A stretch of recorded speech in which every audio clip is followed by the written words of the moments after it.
Una vida fundada en la luz y la verdad, por el elder Henry B. Eyring, del Quórum de los 12 Apóstoles, Universidad Brigham Young, 15 de agosto de 2000. Estoy agradecido de estar con ustedes al inicio de esta Semana de la Educación. Todos aquellos que han trabajado en los preparativos, así como quienes enseñarán y presentarán, merecen nuestro reconocimiento y agradecimiento. También valoro su asistencia, que para muchos ha requerido un sacrificio considerable.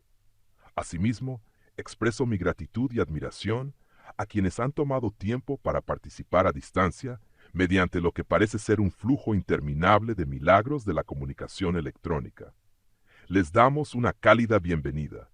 Una mirada al periódico o a la televisión nos indica que vivimos en tiempos turbulentos. Basta con pensar en nuestras familias para que el corazón se llene de preocupación por las fuerzas del error que las acechan. Todos sabemos que debemos construir nuestras vidas sobre una base sólida de verdad para estar a salvo, y estamos bajo convenio de ser testigos de la verdad mientras vivamos. Sin embargo, nuestro testimonio no protegerá a otros, a menos que ellos también fundamenten sus vidas en esa verdad. Por ello, pocas preguntas son tan importantes como esta. ¿Cómo puede una persona construir una vida basada en la verdad? No les sorprenderá saber que la respuesta es lo suficientemente simple como para que un niño la comprenda, aunque aplicarla solo es sencillo para quien tiene el corazón de un niño. Jesucristo respondió a esta pregunta con una historia. No solo pueden recordarla, sino también visualizarla, especialmente si alguna vez han vivido en una zona propensa a inundaciones o tornados. Cualquiera, pues, que me oye estas palabras y las hace, le compararé a un hombre prudente que edificó su casa sobre la roca. Descendió lluvia, y vinieron ríos, y soplaron vientos, y golpearon contra aquella casa, y no cayó, porque estaba fundada sobre la roca. Pero cualquiera que me oye estas palabras y no las hace, le compararé a un hombre insensato, que edificó su casa sobre la arena. Y descendió lluvia, y vinieron ríos, y soplaron vientos, y dieron con ímpetu contra aquella casa, y cayó, y fue grande su ruina. La obediencia a los mandamientos es la forma de construir una base sólida de verdad. Así es como funciona, en palabras tan simples que hasta un niño podría entenderlas. La verdad más valiosa es conocer a Dios, nuestro Padre Celestial, a su Hijo Jesucristo, y su plan para que podamos tener eterna con ellos en nuestras familias. Cuando Dios nos comunica esa verdad invaluable, lo hace mediante el Espíritu de verdad. Debemos pedirla en oración. Luego, Él nos envía una pequeña parte de esa verdad por medio del Espíritu. Llega a nuestros corazones y mentes. Se siente bien, como la luz del sol atravesando las nubes en un día oscuro. Dios envía la verdad línea sobre línea, como las líneas de una página de un libro. Cada vez que recibimos una línea de verdad, debemos decidir qué haremos con la luz y la verdad que Dios nos ha enviado. Si nos esforzamos por vivir de acuerdo con esa verdad, Dios nos enviará más luz y más verdad. Este proceso continuará línea tras línea mientras elijamos obedecer la verdad. Por eso el Salvador dijo que el hombre que obedeció sus mandamientos construyó sobre una roca tan sólida que ninguna tormenta o inundación podría dañar su casa.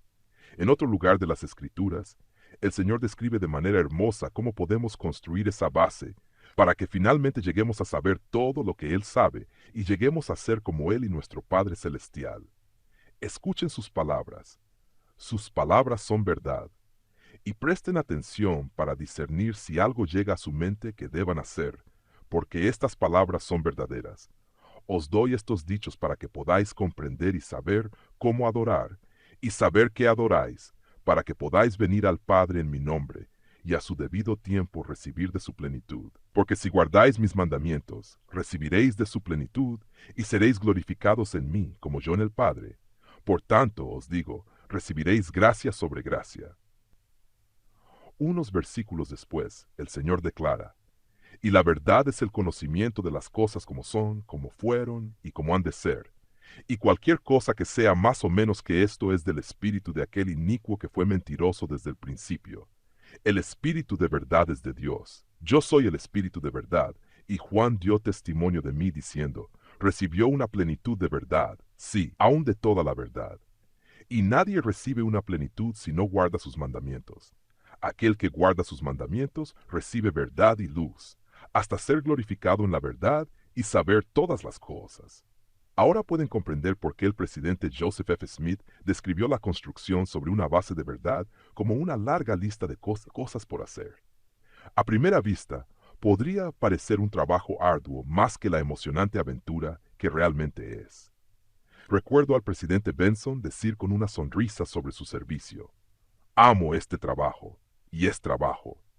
Esta es la descripción del presidente Smith acerca del esfuerzo necesario para construir una base imperecedera de verdad. Notarán que este esfuerzo se basa en una obediencia sencilla. No se trata de cosas complicadas, grandiosas ni de manifestaciones espirituales espectaculares. Es un trabajo accesible para los más humildes y los menos educados. Aquí está su lista.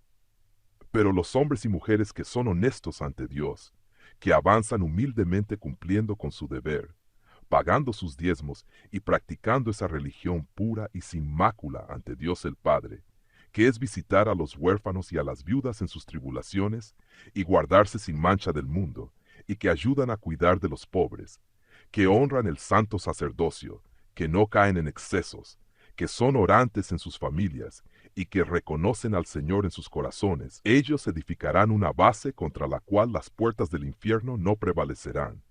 Y si vienen los torrentes y las tormentas golpean su casa, ésta no caerá, porque estará construida sobre la roca de la verdad eterna. Construir sobre una base de verdad parece tan sencillo que podríamos preguntarnos por qué no todos lo logran. Por un lado, requiere una gran humildad. Es difícil arrepentirse, admitir que estás equivocado solo por fe, antes de que lleguen las evidencias, el sentimiento de perdón y la luz. Pero así debe ser. Primero viene la obediencia, luego llegan las confirmaciones, la revelación de la verdad y la bendición de la luz. Esto es así porque Dios nos otorgó el albedrío, no solo como un derecho, sino como una necesidad. Debemos elegir, por nuestra propia voluntad, obedecer con fe en que la bendición prometida llegará, confiando en que la promesa es verdadera porque proviene de Dios. Recordemos las palabras de Éter 12, que nos explican por qué este proceso es difícil, pero también necesario. Por tanto, cualquiera que crea en Dios puede con certeza esperar un mundo mejor, sí, a un lugar a la diestra de Dios, lo cual esperanza viene de la fe, constituye un ancla para las almas de los hombres, haciéndolos firmes y constantes, abundando siempre en buenas obras, siendo guiados para glorificar a Dios. Y aconteció que Éter profetizó cosas grandes y maravillosas al pueblo, pero ellos no creyeron porque no las vieron. Y ahora yo, Moroni, hablaré un poco sobre estas cosas. Quiero mostrar al mundo que la fe es esperar cosas que se esperan y no se ven. Por tanto, no disputéis porque no veis, porque no recibís testimonio, sino hasta después de la prueba de vuestra fe. Otra razón por la que no es fácil para los orgullosos construir sobre una base de verdad es que el enemigo de la rectitud también trabaja en pequeños pasos, tan pequeños que son difíciles de notar si solo estás centrado en ti mismo y en lo grandioso que te consideras. Así como la verdad se recibe línea sobre línea y la luz se intensifica lentamente mediante la obediencia, al desobedecer, el testimonio de la verdad se debilita casi imperceptiblemente, poco a poco, y la oscuridad desciende tan lentamente que el orgulloso puede negar fácilmente que algo está cambiando. He escuchado la jactancia de un hombre que se alejó lentamente de la iglesia. Al principio, dejó de enseñar su clase de la escuela dominical. Luego dejó de asistir a la iglesia y más tarde olvidó pagar el diezmo de vez en cuando. Durante el proceso decía: "Me siento igual de espiritual que antes de dejar esas cosas, e incluso más en paz. Además, disfruto más los domingos. Ahora sí son un día de descanso. Oh, creo que he sido bendecido temporalmente igual o más de lo que era cuando pagaba el diezmo". Él no podía notar la diferencia, pero yo sí. La luz en sus ojos y aún el brillo de su semblante se estaban apagando. No podía darse cuenta, ya que uno de los efectos de desobedecer a Dios parece ser la creación de un anestésico espiritual que bloquea la sensibilidad mientras se cortan los lazos con Él. No solo se erosionó lentamente su testimonio de la verdad, sino que incluso los recuerdos de lo que era vivir en la luz comenzaron a parecerle una ilusión. Muchas de estas caídas en el camino de la desobediencia ocurren durante los años de transición de la niñez a la madurez.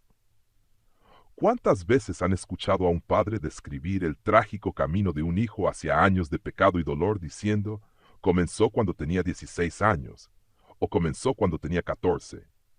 Sin embargo, en esos mismos años, el joven o la joven que elige la obediencia puede construir una base de verdad que perdure a lo largo de los años, y muchos lo hacen. No es casualidad que en todo el mundo se ofrezca seminario a los jóvenes santos de los últimos días durante esos años. Están en riesgo en ese momento de transición, pero esa misma etapa de riesgo también representa una oportunidad para ellos y para quienes les servimos. El albedrío es la fuente del riesgo. Es un don tan valioso de nuestro Padre Celestial que se libró la guerra en los cielos para defenderlo. Lucifer buscó arrebatárnoslo y con él tomar para sí el honor y la gloria que pertenecen a nuestro Padre. El adolescente que amas bien podría haber sido uno de los valientes guerreros que lucharon por el albedrío y la verdad. Satanás parece sentir que puede obtener una doble victoria al llevar a ese adolescente al pecado, destruir a uno de sus antiguos oponentes y, al mismo tiempo, intentar demostrar que el padre estaba equivocado, que el riesgo del albedrío era demasiado grande. Podemos ayudar viendo claramente la oportunidad. El adolescente que comienza a decir, es mi vida, mis decisiones, está diciendo una verdad maravillosa. La elección de hacer el bien es la única forma de construir una vida sobre la base de la verdad y la luz. Sin embargo, estas palabras pueden causar temor en un padre, un obispo o un líder de mujeres jóvenes que ama profundamente al adolescente.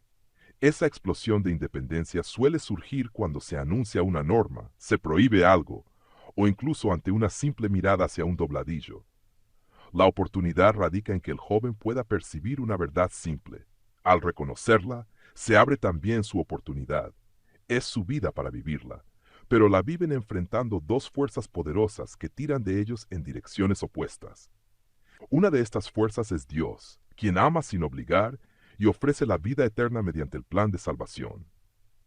Ese plan depende de la expiación realizada por el Salvador Jesucristo y de la decisión del adolescente de seguirlo. La otra es un poder terrible que empleará el engaño, la fuerza y el odio para conducir a alguien hacia la esclavitud y la miseria. Y el adolescente es libre de elegir entre estas dos fuerzas. La oportunidad está en que ellos puedan ver esta realidad. Sin embargo, ahí también radica el desafío. Se requiere la revelación de la verdad de Dios para que el adolescente perciba estas fuerzas opuestas como reales. Una vez que lo haga, la elección será evidente. Pero muchos jóvenes tienen poca experiencia en perseverar en la obediencia cuando la verdad debe aceptarse solo por fe, antes de que se les revele plenamente. La clave está en que puedan recordar lo que alguna vez supieron, que el poder de elegir es un don divino, diseñado para traerles felicidad, tanto en esta vida como en la venidera, junto a Dios. Podemos ayudar con la forma en que reaccionamos ante su determinación de elegir por sí mismos. Ellos percibirán si los vemos como lo que realmente son, fieles guerreros de la existencia premortal, aún comprometidos con la defensa del albedrío moral y conscientes de su gran valor para alcanzar la felicidad. Si podemos verlos como esos valientes guerreros del pasado, también podemos interpretar sus afirmaciones de independencia como una señal de su potencial, una prueba de que están explorando el poder del albedrío que al ser ejercido correctamente les traerá felicidad duradera. Esto es difícil porque conocemos el riesgo si eligen el pecado. Sin embargo, cuando el temor por ellos nos invada como es natural, nos ayudará a recordar y hallar consuelo en que hay fuerzas opuestas en acción. Existe una influencia del mal en el mundo, pero también está presente la poderosa luz de Cristo en toda la creación. Ellos nacieron con acceso a la luz de Cristo. Gracias a ello, tienen dentro de sí el poder de aplicar la prueba que se describe en el libro de Moroni, si creen que pueden y eligen hacerlo. A menos que hayan llegado tan lejos como para hacer que esa luz sea imperceptible, todavía está a su alcance aplicar esta promesa segura. Por tanto, todas las cosas que son buenas vienen de Dios, y lo que es malo viene del diablo, porque el diablo es enemigo de Dios y lucha contra él continuamente, e invita y atrae a pecar y a hacer lo malo continuamente. Pero he aquí, lo que es de Dios invita y atrae continuamente a hacer el bien. Por tanto, todo lo que invita y atrae a hacer el bien y a amar a Dios y a servirle, es inspirado por Dios. Por tanto, mirad, amados hermanos míos, que no juzguéis lo que es malo como si fuera de Dios, ni lo que es bueno y de Dios como si fuera del diablo. Y más adelante, pero cualquier cosa que persuada a los hombres a hacer lo malo, y a no creer en Cristo, y a negarlo, y a no servir a Dios, entonces sabréis con perfecto conocimiento que es del diablo. Porque de esta manera obra el diablo, ya que no persuade a ningún hombre a hacer el bien, ni uno solo, ni tampoco lo hacen sus ángeles, ni tampoco aquellos que se someten a él. Y ahora bien, hermanos míos, considerando que sabéis la luz por la cual podéis juzgar, que luz es la luz de Cristo, ved que no juzguéis erróneamente, porque con ese mismo juicio con que juzguéis, seréis también juzgados. La advertencia de no juzgar lo que es de Dios como malo, ni lo que es del diablo como bueno, es una valiosa precaución para quienes deseamos ayudar a los jóvenes a aprender a elegir lo correcto. Ellos podrían considerar algunas elecciones como buenas o al menos neutrales, que nosotros, al principio, podríamos considerar malas. Antes de imponer nuestra autoridad para guiar sus decisiones, será sabio aplicar nosotros mismos la prueba de Moroni. Más de una vez me he sentido retenido y otras tantas impulsado a actuar por estas reglas prácticas. Lo que inicialmente pensé que era malo resultó ser neutral, y lo que parecía neutral se me reveló como algo que invita a hacer el mal. Además, cuando el joven sabe que aplicaré la prueba con humildad, es más probable que ellos mismos intenten hacerlo. Nuestra mejor esperanza es que sigan nuestro ejemplo de buscar humildemente si la elección que están considerando los acercará a Dios o los alejará de Él. Si oran con fe, recibirán luz y verdad. Y si obedecen, no solo recibirán más verdad, sino que aprenderán cómo construir sus vidas sobre una base sólida de luz y verdad. El adolescente más propenso a tener esa experiencia feliz es aquel que en su niñez tuvo la oportunidad de desarrollar suficiente autodisciplina para persistir en la obediencia, incluso cuando al principio no parecía haber un resultado positivo. Ahora entiendo por qué mi madre me hacía desherbar de rodillas durante lo que parecían horas interminables en un jardín húmedo, con filas que se extendían hasta el horizonte y raíces de malezas que se rompían en mis manos. Ahora sé por qué sonreía con tanta satisfacción cuando me veía intentando arrancar esas raíces con frustración y lágrimas. Ella sabía algo sobre los años de adolescencia que estaban por venir y la persistencia que sería necesaria para construir una vida en la luz y la verdad.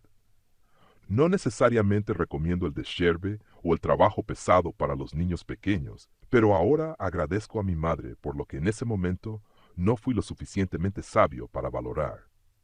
¿No sería honesto sugerir que es fácil ayudar a los jóvenes a obedecer el tiempo suficiente para calificar para la revelación de la verdad? Tampoco puedo anticipar todo lo que el Espíritu pueda inspirarte a hacer para guiarlos. Pero sí puedo ofrecer este consejo. Por encima de todo, ámalos. Puedes seguir la verdad con la alentadora perspectiva del presidente Gordon B. Hinckley. Amo a los jóvenes de la iglesia. He dicho una y otra vez que creo que nunca hemos tenido una generación mejor que esta. Cuán agradecido estoy por su integridad, por su ambición de capacitar sus mentes y sus manos para hacer un buen trabajo, por su amor por la palabra del Señor.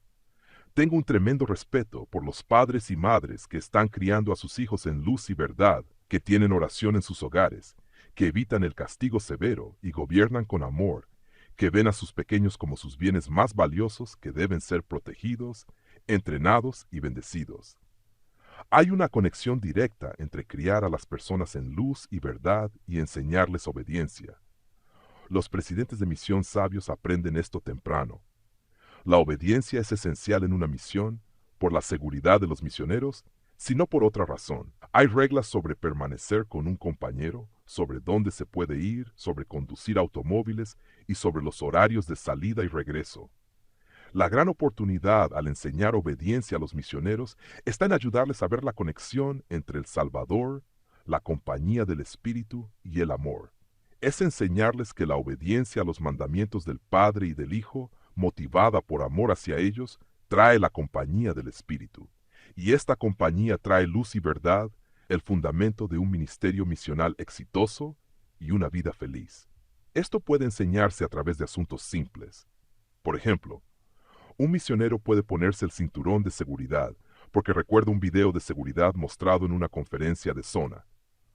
O puede hacerlo porque ama a su presidente de misión y quiere seguir su consejo. Sin embargo, es una experiencia completamente diferente abrocharse el cinturón porque piensa en el amor del Salvador, en su cuidado y preocupación por su bienestar. El Salvador nos ama y nos necesita. Cuando un misionero siente ese amor al obedecer, no solo está más seguro físicamente, sino también espiritualmente, fortalecido contra los peligros del mal en su ministerio y en su vida. Habrá aprendido obediencia al Señor. Las reglas y los presidentes cambiarán, pero el amor del Salvador permanecerá constante, guiándolo siempre. Puedes poner en práctica lo que hemos hablado hoy, lo que haces en las clases a las que asistes, e incluso lo que haces en este devocional, puede solidificar tu fundamento en la verdad.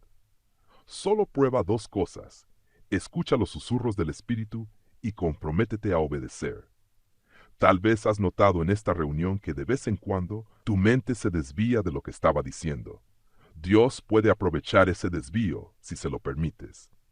Cuando el Espíritu es invitado a una reunión por quienes participan en ella, se comunica la verdad más allá de lo que se dice en voz alta. Escribe las impresiones o pensamientos que sientas que vienen de Dios. Y recordando lo que hemos dicho sobre construir un fundamento, reflexiona cuidadosamente si la verdad que recibiste requiere acción. Es mediante la obediencia a los mandamientos que calificamos para recibir una mayor revelación de verdad y luz. En este momento, es posible que te hayas comprometido a actuar en algo que sentiste que era verdadero, y entonces más verdad ha llegado a ti. Ese proceso puede ralentizarse o detenerse si, al volver a la vida diaria, no cumples los compromisos silenciosos que hiciste con Dios. Dios no solo ama a los obedientes, Él los ilumina.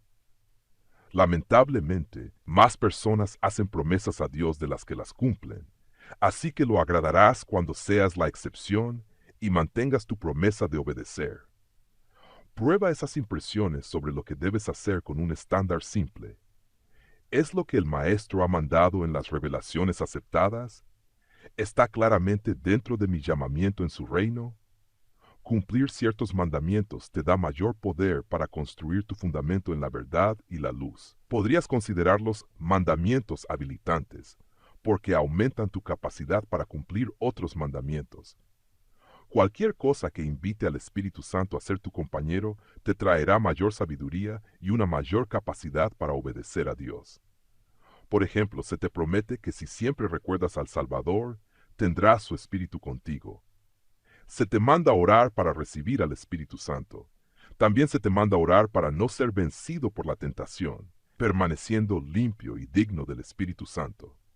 Además, se te manda a estudiar la palabra de Dios para tener su Espíritu. No colocaría un mandamiento por encima de otro, pero podría priorizar algunos en mis esfuerzos, especialmente aquellos que llevan consigo la promesa de la compañía del Espíritu Santo. El Consolador nos guiará hacia la verdad y la luz, y nos ayudará a obedecer a nuestro Padre Celestial y a su amado Hijo. Al hacerlo, aprenderemos a amarlos a ellos y también a quienes nos rodean, cumpliendo así los grandes mandamientos. La vida tendrá sus tormentas. Sin embargo, podemos y debemos tener confianza.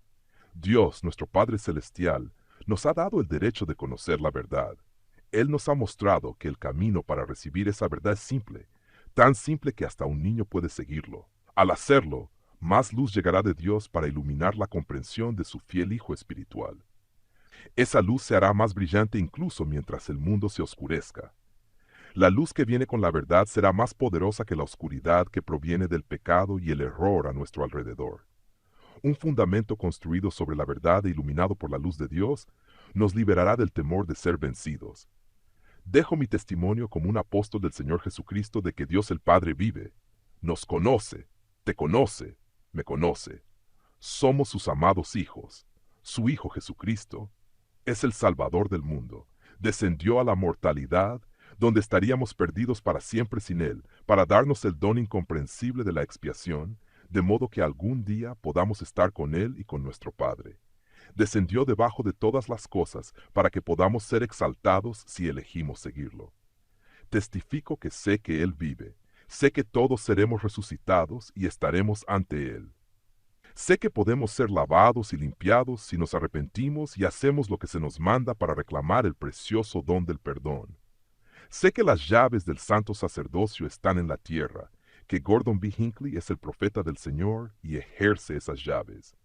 José Smith fue y es un verdadero profeta. Como apóstol y testigo del Señor Jesucristo, les prometo que al obedecer los mandamientos conocerán la verdad y serán fortalecidos e iluminados por la luz y el amor que provienen de Dios. En el nombre de Jesucristo, amén. Resumen del discurso.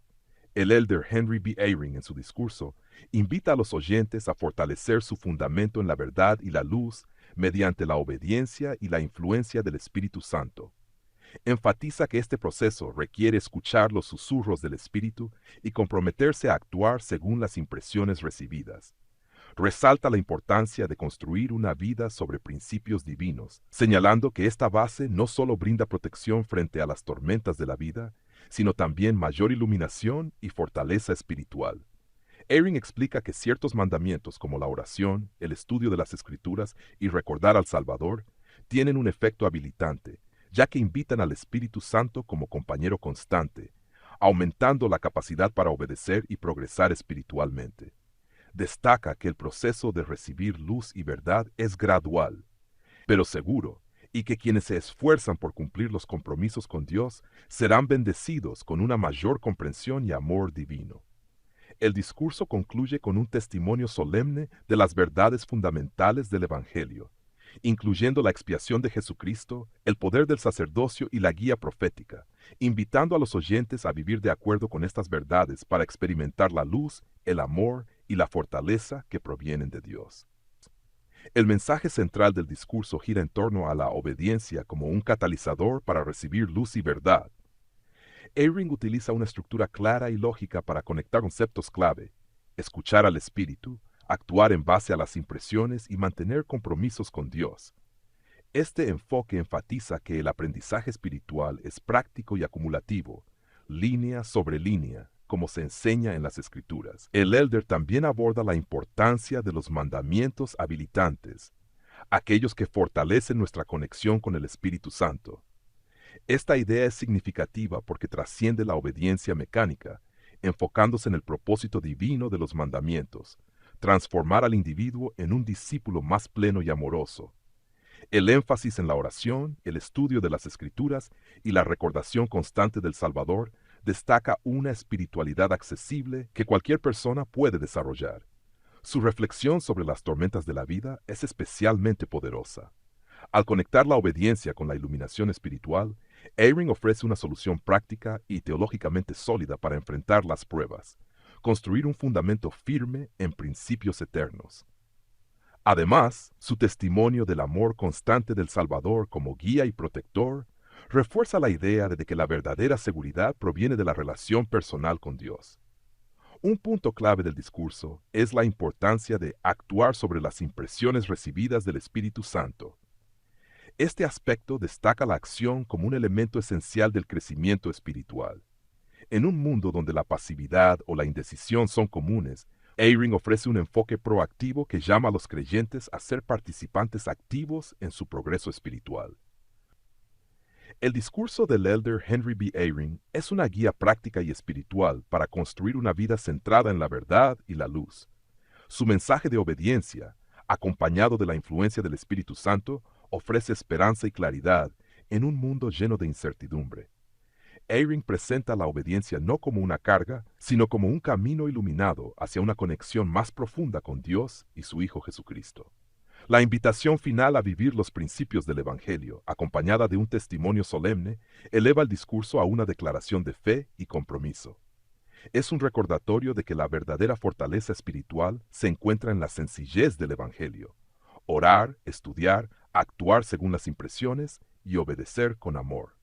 Aquellos que elijan seguir este camino no solo estarán preparados para las tormentas de la vida, sino que también serán iluminados y fortalecidos por la luz de Cristo, experimentando una paz duradera y propósito eterno. En resumen, este discurso es una exhortación clara y llena de esperanza a vivir con intención y fidelidad, asegurando un fundamento sólido que perdure en esta vida y más allá.